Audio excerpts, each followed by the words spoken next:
ज़िंदगी जीने के लिए ना बहुत गट्स लगते हैं, लेकिन आजकल ऐसा हो भी तो रहा है यार।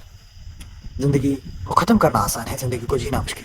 क्योंकि चीज़ें इतनी डिफ़िकल्ट हो जा रही हैं, या फिर हम शायद बना दे रहे हैं। हम सब उस चीज़ के अंदर घुलते चले जा रहे हैं, ऐसी डिफ़िकल्टीज़ में फँसते चले जा रहे हैं कि हमको मरना आसान लग रहा है। लेकिन ऐसा नहीं है, क्योंकि ज़िंदगी एक ऐसे पहलू का नाम है।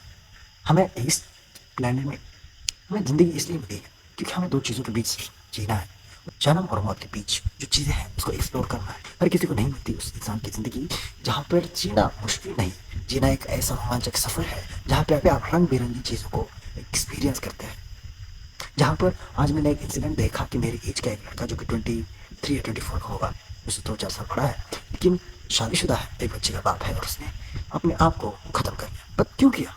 शायद किसी छोटे से रीज़न की वजह से। शायद शायद मियाँ बीवी में झगड़े हुए हों।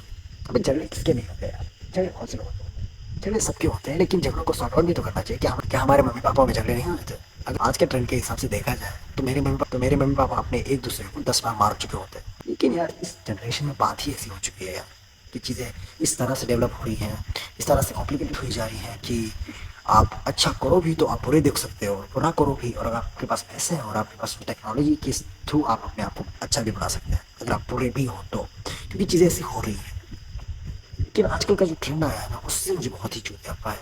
मुझे बहुत ही घिन आती है उस ट्रेंड से यार।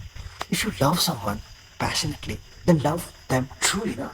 यार क्या यार, सिर्फ पे बॉयफ्रेंड बना लेंगे, गर्लफ्रेंड बना लेंगे, उनके साथ मिलके अपने पति को मार देंगे यार। सॉर्ट आउट इट ना, साथ बैठो। साथ बैठने से शांति से बहुत सी चीज़ें हो जाती है, सॉर्ट आउट हो जाता है बहुत कुछ। और हम not even trying to solve our problems with the talking, you just wanted to quick action. क्योंकि आज के ज़माने में ना बहुत सी चीज़ें ऐसे फास्ट होने लगी हैं कि मुझे फटाक से चाहिए वो सब चीज़ें, कि फटाक से आ जाए, 2 मिनट में हो जाए। लेकिन अगर आपको रिश्तों को संभालना है तो you have to sit together, you have to count yourself कि तुमने ये गलतियाँ करी, और ये गलती अगर सही है तो वो गलत हो सकता है। तो उस चीज़ों को कैसे कंपैटिबल आना है, उन चीज़ों को कैसे सॉर्ट आउट करना है, हमसे समझना चाहिए ना।